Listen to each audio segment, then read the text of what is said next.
నిన్ననే మనం కర్మ సిద్ధాంతం గురించి చెప్పుకున్నామండి. వైదిక కర్మలను విడిచిపెట్టి ధ్యానం మాత్రమే చేసుకుంటూ మేము ఉన్నత స్థితికి వెళ్ళిపోయాము అని కొంతమంది భావిస్తూ ఉంటారు. మనం నేరుగా 1వ తరగతి నుండి 2, 3, 4, 5, 6, 7, 8, 9 చదవకుండా 10వ తరగతి క్లాస్ రూమ్లోకి వెళ్ళి మనంతట మనం కూర్చుండిపోయి నేను పైకి వచ్చేసాను, నేను హై లెవెల్ క్లాసులకు వచ్చేసాను అని చెప్పేసి అనుకుంటే ఏం చేస్తారండి? ఆ క్లాస్ టీచర్లు మనల్ని తీసుకుని వెళ్ళి మళ్ళీ 1వ తరగతిలో పడేస్తారు. మనంతట మనం క్లాసులు మార్చేసుకుని మా స్థాయి పెరిగిపోయింది, మా లెవెల్ పెరిగిపోయింది అని చెప్పేసి అనుకోకూడదండి. అర్జునుడంతటి వాడికే కృష్ణుడు చెబుతాడు, నీదింకా జ్ఞానస్థితి కాదయ్యా, నువ్వు సాంఖ్యయోగివి కాదు, నువ్వు ఇప్పుడే కర్మను విడిచిపెట్టి యోగిలాగా నువ్వు ఉండలేవు, కావున కర్మ చేయి అని చెబుతాడు.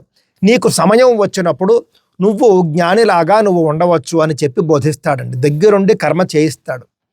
కృష్ణ పరమాత్మ భగవద్గీత ద్వారా కర్మను కాకుండా కేవలం జ్ఞాన మార్గాన్నే బోధించి ఉంటే కనుక భగవద్గీత విన్న తరువాత అర్జునుడు యుద్ధం చేసేవాడు కాదండి. దండ కమండలు ధరించి సన్యాసం తీసుకుని అడవుల్లోకి వెళ్ళిపోయేవాడు. భగవద్గీత అలా బోధించలేదు. కర్మలు చేస్తూ జ్ఞాన మార్గంలోకి వెళ్ళాలి, కర్మల ద్వారా వెళ్ళాలి.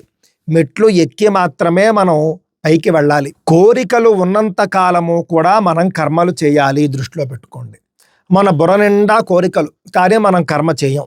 మనం చేసేవన్నీ పాపకర్మలు, కానీ పుణ్యకర్మలతో పాపాలను కడుక్కోమనం ధ్యానం చేసేసి అన్నీ వచ్చేస్తాయి అని చెప్పేసి భావిస్తూ ఉంటాం. ఇది అజ్ఞానం, దృష్టిలో పెట్టుకోండి.